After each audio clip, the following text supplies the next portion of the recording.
ex-Muslim, I think the term was coined in Germany, I think, and two people who've been involved from day one have been Mina Ahadi and Michael Schmidt-Solomon. I think, are they here in the room?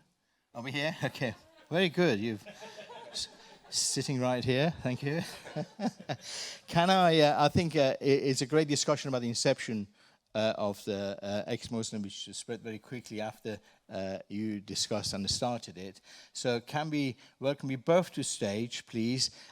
Take your place, and then you'll lead a discussion on how that started and the impact of that globally in Germany. Please, both Mina Ahadi and Michael Schmidt.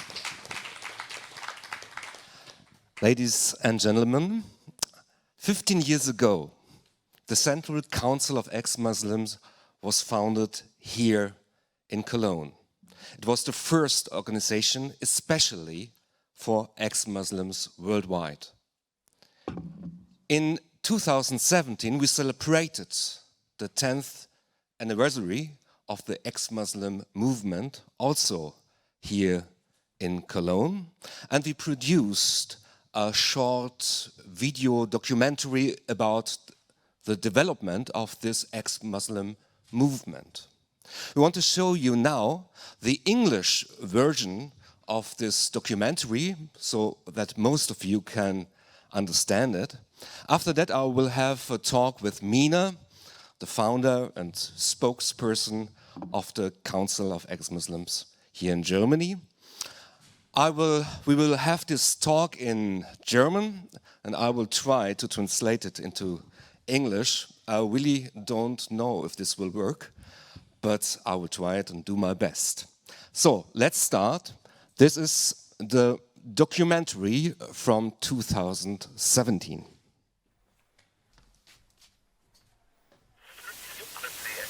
Being out, loud and proud in defense of secularism and reason is important.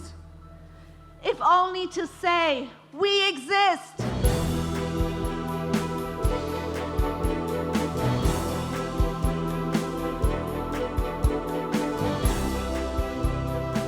On February the 28th, 2007, the Central Council of Ex-Muslims and its campaign, We Have Renounced, were introduced to the public in the Federal Press Conference building in Berlin.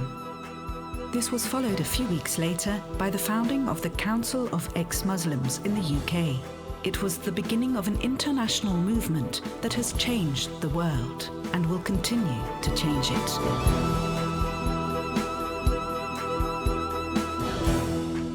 The Iranian human rights activist Mina Ahadi has lived in Cologne since 1996. She has been sentenced to death in Iran for protesting against the regime of Ayatollah Khomeini.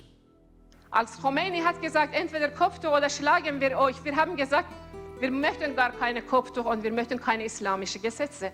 But even in exile, Mina could not come to terms with the serious human rights violations in her homeland. That's why she founded the International Committee Against Stoning in 2001. Ich dachte damals, wenn ich den Menschen im Westen erzähle, dass heute im 21. Jahrhundert Frauen eingegraben und gesteinigt werden, dann bleiben hier alle Uhren stehen. Aber rein gar nichts ist geschehen. Niemand wollte etwas über die Menschenrechtsverletzungen des politischen Islam hören. Es war deprimierend. In April 2006, Mina Ahadi was in Osnabrück for a workshop on political Islam. On the train back to Cologne, she was sitting next to another workshop participant, the humanist philosopher and board spokesman of the Giordano Bruno Foundation, Michael Schmidt-Solomon. Irgendwo auf der Strecke zwischen Hagen und Köln unterhielten wir uns darüber, was man tun könnte, um Minas Botschaften besser in die Öffentlichkeit zu bringen. Meine spontane Idee war, dass wir uns an der berühmten Kampagne gegen den Abtreibungsparagraphen orientieren sollten. Statt dem Satz, wir haben abgetrieben, würde unser Motto lauten, wir haben abgeschworen. Genau so haben wir es dann später auch gemacht. Wir fanden einige mutige Männer und Frauen, die vor dem politischen Islam nach Deutschland geflüchtet waren und die bereit waren, sich für unsere Kampagne fotografieren zu lassen. Als Träger einer solchen Kampagne brauchten wir allerdings noch eine Organisation. Also schlug ich vor, einen Zentralrat der Ex-Muslime zu gründen, was Mina im ersten Moment wohl etwas irritiert hat. Oh, das Wort Ex-Muslim hat mir und viele anderen am Anfang überhaupt nicht gefallen. Wir verstanden uns als Atheisten und Humanisten. Ex-Muslim, das klang irgendwie komisch. Aber es war die richtige Entscheidung, wie sich schnell zeigte. Denn schon mit unserer ersten Pressekonferenz als Zentralrat der Ex-Muslime kamen wir weltweit in die Schlagzeilen. Ich bin Vorsitzender Zentralrat der Ex-Muslime. In 2006, the word ex-Muslim was not yet in widespread use. Authors like Ibn Waraq, who had explicitly rejected Islam, were described in the media as Muslim intellectuals. But this was to change with the founding of the Central Council of Ex-Muslims.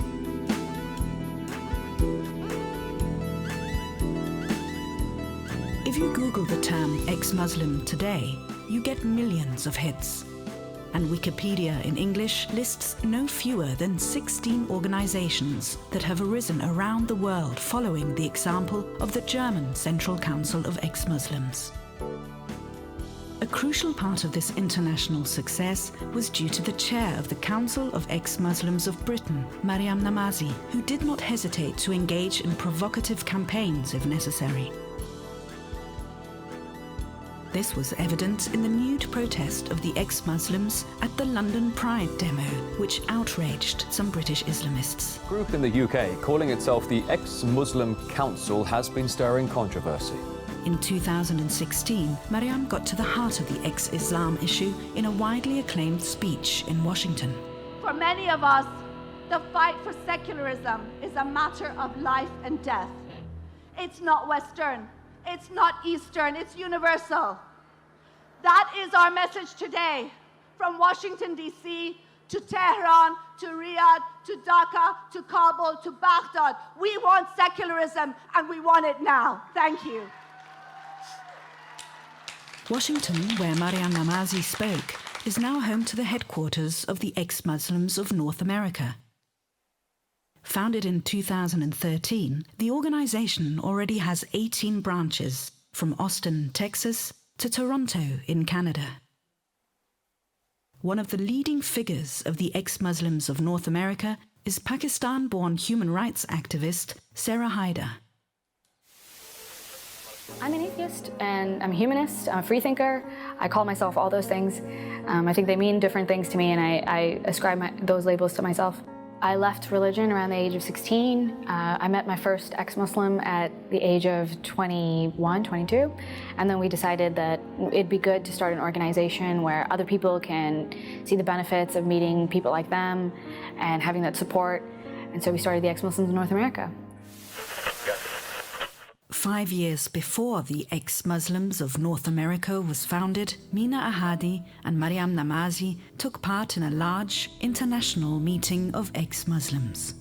Die kritische Islamkonferenz. Wir hatten für diese erste kritische Islamkonferenz ein einprägsames Motto gefunden, nämlich Aufklären statt Verschleiern. Doch wir brauchten noch ein starkes Bild, das diese Botschaft transportiert. Ich stellte mir dabei eine junge Frau vor, die ihr Kopftuch ablegt und es als Zeichen ihrer neu gewonnenen Freiheit triumphal in die Höhe steigt.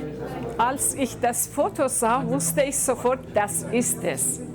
Das Bild von der jungen Frau mit dem gelüfteten Schleier war ein starkes Symbol für den Widerstand der Frauen gegen das Patriarchat und den politischen Islam. Später wurde das Foto in vielen Ländern verbreitet, vor allem im Iran. On the internet, a few years later, thousands of Iranian women published photos of themselves taking off their headscarf or not wearing one at all, although this is punishable in Iran by a heavy fine. For a few months now, they have been taking to the streets every Wednesday, wearing no headscarf at all, or else a thin, white one that lets you see their hair. The Islamic regime has so far been unable to find a way of curbing these women's peaceful mass protest. Their movement is growing constantly. It's no coincidence that their Facebook page, My Stealthy Freedom, now has over 1 million followers. In vielen sogenannten islamischen Ländern wollen die Menschen nichts mehr mit dem Regime der Mullahs und Muftis zu tun haben. Die Bewegung des Säkularismus wächst dort sehr viel stärker als der Islam. Und es ist nur eine Frage der Zeit, bis sich die politischen Verhältnisse in diesen Ländern ändern. In 2013, the second Critical Islam Conference was held in Berlin. Among the participants were ex-Muslims like Mina Ahadi, humanist Islam critics like Hamid Abdel Samad, and liberal Muslims like Seyran Atesh, who shared for the first time her vision of a liberal mosque. In der eine Frau Vorbeterin ist, Imamin ist, in der Frauen und Männer nebeneinander beten können, wo Frauen keine Kopftücher tragen. Im Gegenteil, ein Kopftuchverbot für diese Institution existiert. The motto of the second Critical Islam Conference was self-determination rather than peer pressure, targeting both Islamism and xenophobia. Importantly, the conference showed that both Islamists and right-wing populists, with their group-based politics of identity, have more similarities than differences. A message which Western liberals and left-wingers all too often fail to understand. There are some on the left, and I say this as someone who is firmly on the left myself, who defend Islamism as a defense of people's culture and religion. Thanks, but no thanks. When people say that secularism is a Western neo-colonial demand, I don't know whether to laugh or to cry, because no one understands the need for the separation of religion from the state than those who live under the boot of the theocrats. Die Bewegung der Ex-Muslime und der liberalen Muslime ist heute wohl eine der wichtigsten politischen Bewegungen weltweit. Sie ist nicht nur eine Avantgarde zur Verteidigung der offenen Gesellschaft gegenüber dem politischen Islam in Saudi-Arabien, Ägypten, Syrien, Pakistan, Bangladesch, der Türkei, dem Jemen oder dem Iran, sondern zugleich auch das wirksamste Gegengift gegen die Internationale der Nationalisten hier im Westen, gegen all die Trumps, Putins, Orbans und Kaczynskis dieser Welt, deren politische Macht nicht zuletzt auf der Angst vor den Muslimen gründet.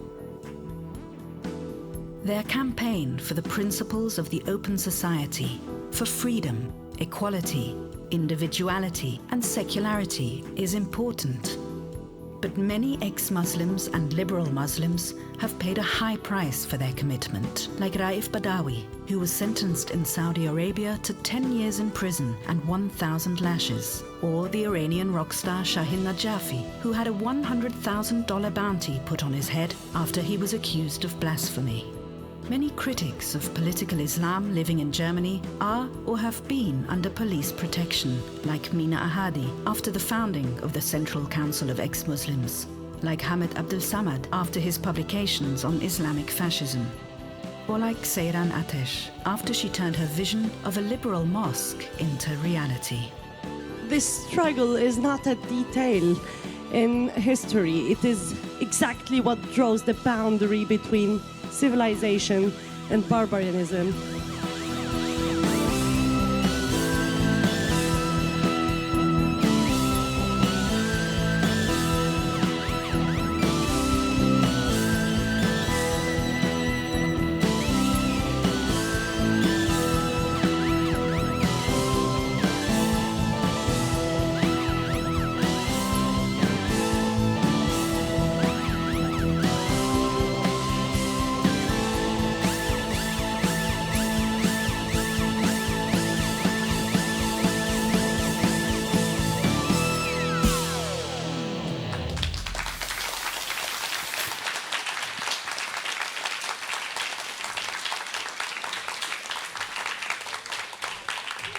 Thank you very much. This short documentary was made by Ricarda Hinz here in front of you. But now, please welcome the wonderful one and only Mina Ahadi.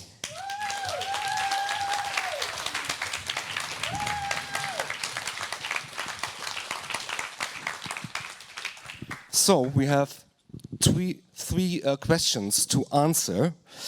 The first question is, what is the importance of the term ex-Muslim? How did it come about? Ja, Mina, wie kam es zu diesem Begriff und was ist die Bedeutung? Warum ist der so wichtig?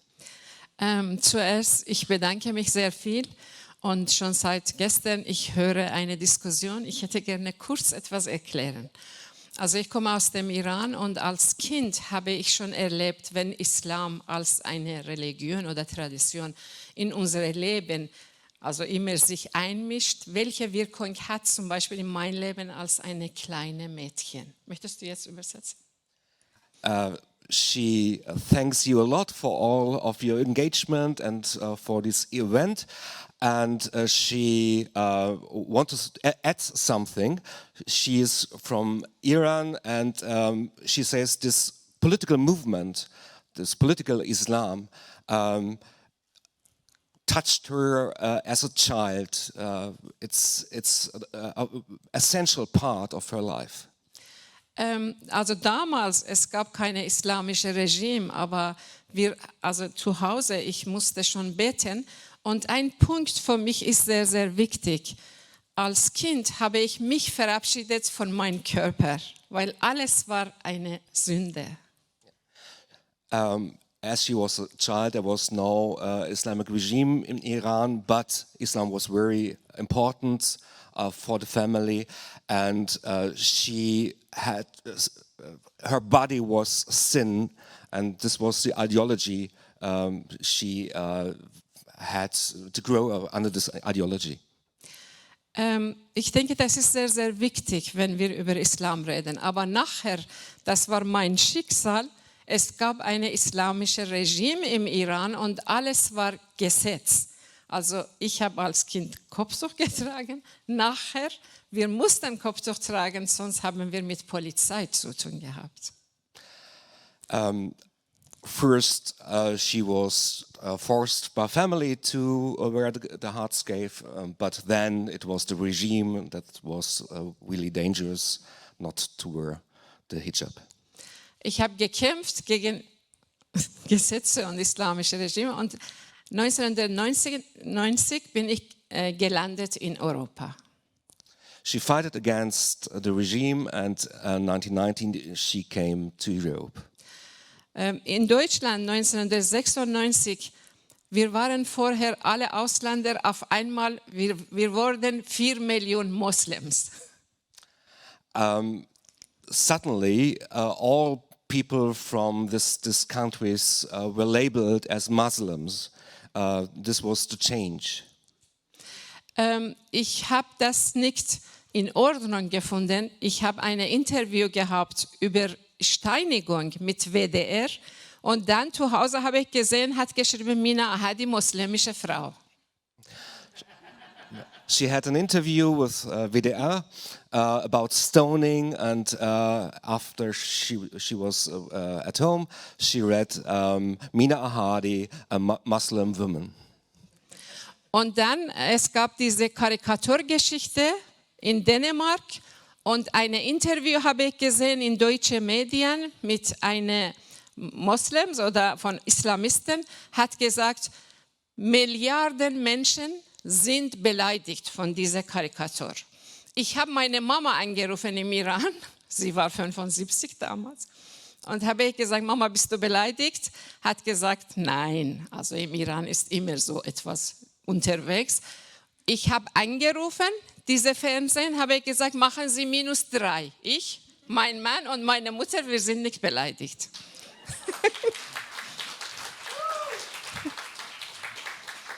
I wish we would have a professional translator here. So maybe here's one in the room, in the public, in the auditorium. Deutsch, English. No? So I have to try. Here, come, please come to us. And this is great. Sehr gut. Very fine. So. Ja, sehr gut. Okay, möchtest du sitzen? Nee, ich werde dann da vorne stehen. Ist das okay? Ja. Okay. Stehe mal da vorne und dann werde ich das. Nee, ich mach das hier. Okay, also das kannst du Very jetzt nice, übersetzen. very nice. Thank you. Miss meine Mama. Hast du übersetzt? Okay, die Story, dass durch den dänischen Karikaturenstreit Milliarden Muslime verletzt wurden und sie hat gesagt, das kann nicht sein und sie hat dann angerufen bei ihrer Mutter und die Mutter war auch nicht beleidigt davon und dann rief sie bei den Rundfunkanstalten an, sollten doch wenigstens 3 abziehen von der Milliarde. Alles klar. So, because of the Danish caricatures, there were a lot of, actually millions of Muslims who were felt that their emotions have been hurt and they are feeling bad about it. And then she had called the Fernseher, the television, and she told them that I have called my mom and I have asked her if she also felt, her mom is a Muslim, she was 75 back then, and has she also felt bad about it? Is her emotion also hurt because of that? And the mom said, no, it's not like that. In Germany, in Iran, it's already the same, the way it was before the caricatures. So then she called the television and told them, look, you have to take 3 people out of those millions of people, me, my man, and my... Also, dann haben wir Demonstration organisiert gegenüber Islamkonferenz. Deutsche Regierung hat mit islamischen Organisationen 2006 eine Islamkonferenz organisiert und hat gesagt, wir versuchen Moslems in unsere Gesellschaft integrieren. So in the 2006, the German government had a conference with the Islamic organizations here to integrate the Muslims into the German society. And at that time, then Amina had some demonstrations against this conference. Aber keiner hat Interesse gehabt und kein Medien hat uns gesehen. And none of the media reported us and they were not interested in that. Dann haben wir uns getroffen und haben wir eine Organisation gegründet, Zentralrat der Ex-Muslime. Und unsere Pressekonferenz, also wir haben 100 Medienvertretungen gehabt. Dort, das war wirklich eine Bombe, nur wegen dieser Ex-Muslim sein. Und das hat funktioniert, also Medien. Good.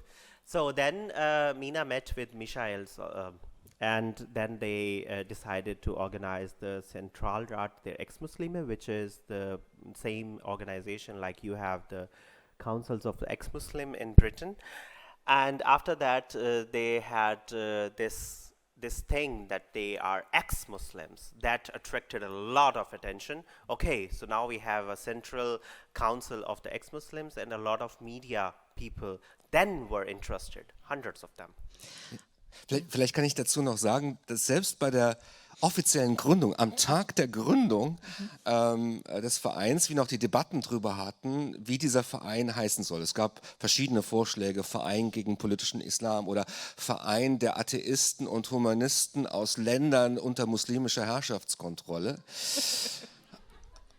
Aber irgendwie habe ich es dann geschafft zu sagen, also rein PR-mäßig betrachtet ist Ex-Muslim einfach der bessere Name.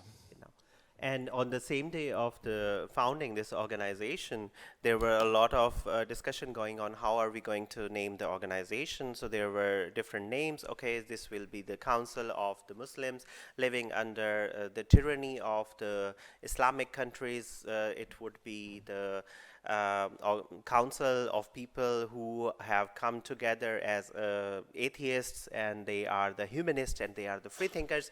But at the end of the day, because of the public message, what's it? Public relations, sorry, sometimes. Public relations, it was then the idea, okay, let's keep it very simple. It should be the council of the ex-Muslim. Okay, ich sage auch kurz etwas, dann gehen wir die zweite Frage.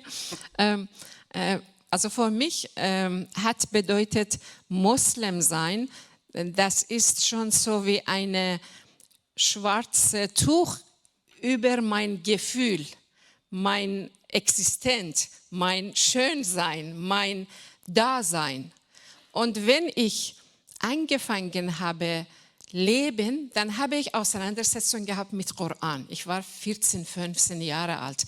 Ich habe mich befreit und etwas Lust habe ich entdeckt und ich habe schon weiter gelebt. Also ich meine, wenn man möchte normal leben, muss man mit Islam auseinandersetzen als eine Religion. So for Mina, being Muslim and living the Islam was more like having a black cover on herself and living under this black cover, which is invisible. Du warst nicht da, du warst Ja, richtig. nicht Alles sichtbar, unsichtbar Kontrolle. war es, ja, genau. So it was like you are not in front of everyone, you are at back and you are covered. That's what her feeling was, and the only way to get rid of the feeling was to talk to herself first and have a conversation within herself about Islam and get herself free of that Islam. So if somebody wants to live a normal life, they need to get free of Islam. Aber Ex-Moslem bedeutet für mich, also tief drinnen, ein Kampf gegen politische Islam zuerst. So for her being an ex-Muslim, it's the first thing is that it's a war. Actually, it's a war, Krieg, großer Krieg against the political Islam. Gegen ISIS und auch dazu eine kritische Meinung gegen Multikulturalisten, Postmodernisten und auch die zum Beispiel Organisationen, die im Namen akzeptabel gegenüber Kultur versuchen, also gegen uns auftreten. And it is also for her a war against the Kritik against. to being very critical, having that critical thinking and thought process, and a war against the people who are very multiculturalist, inclusive. We are all together. You know, everybody is. We are a big, happy family, and postmodern people and the people who were imposing those ideas onto us and trying to curtail us within that paradigm. So, Mina, our time is over, but the last question we should answer. What is the future of the ex-Muslim movement? Was ist die Zukunft? Ja, genau. Also ich denke, wir müssen schon weitergehen. Wir müssen diese Bewegung in sogenannte islamische Länder noch mehr Raum geben und auch verteidigen. I think for me, it's like we need to move forward. We need to move all the time and give this movement a more space into the countries which are Islamic countries and give them a lot of support. Ich denke, wir haben geschafft, Frauen eine Selbstbewusst geben. Wenn du sagst, ich möchte gar kein Kopftuch tragen, das ist dein Recht. Das ist schon jetzt, also weltweit haben wir das verteidigt. So worldwide we have also protected the right of the women. If they do not want to wear any veil, then that is their right. And if they decide not to wear it, that is also their right. Wenn du homosexuell bist, das ist dein Recht. Und kein Schwein darf dich auf die Straße angreifen. Das ist sehr, sehr wichtig. And when you are a homosexual, you have a right to be a homosexual, and no silly boar or pig on the street have a right to actually accuse you or, sorry, nicht accuse you, to threaten you and being offensive towards you, like physically offensive. Wir versuchen Kinderkopftuch weltweit verbieten, in Schule, auf die Straße, weil das ist Kinderrechtsverletzung. And we, yeah.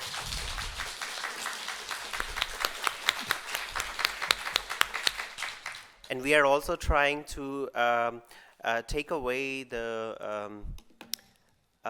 covering, the head covering, the scarf, which have been put onto the girls, small girls, not women. Please stop saying underage women. No, there is no such thing as underage women. Back to her. Kinder haben keine Religion, Richard Dawkins hat gesagt. Children do not have any religion. Richard Dawkins has also said Einmal that. hat gesagt, wenn ein Kind in eine ich weiß nicht, ich habe gehört, in eine marxistische Familie oder liberale Familie geboren wird, das wird nicht kleine Marxist, kleine Liberal. Aber was ist das, wenn Religion ist eine Erbsache? Das muss auch abgeschafft werden. Genau. She said, I just heard this, that Richard Dawkins once said, when a child is born into a Marxist family or into a liberal family, they say, oh, the small Marxist, the little liberal. But it's not something which you are born with. It's something that you are being taught that you are. And religion is also something like that. Also wir gehen zu mehr Säkularismus, Laizität und mehr Frauenrechte und Menschenrechte. So we are working for more secularism, more women's rights, and more human rights. And the future is bright.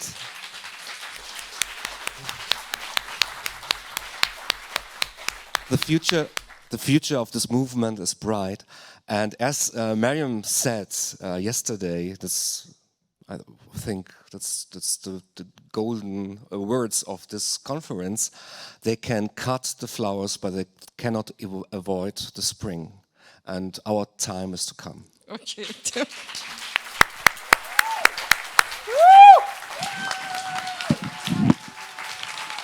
Right, thank you very much, Michael Schmidt-Solomon, for all the work you've done. Michael, thank you.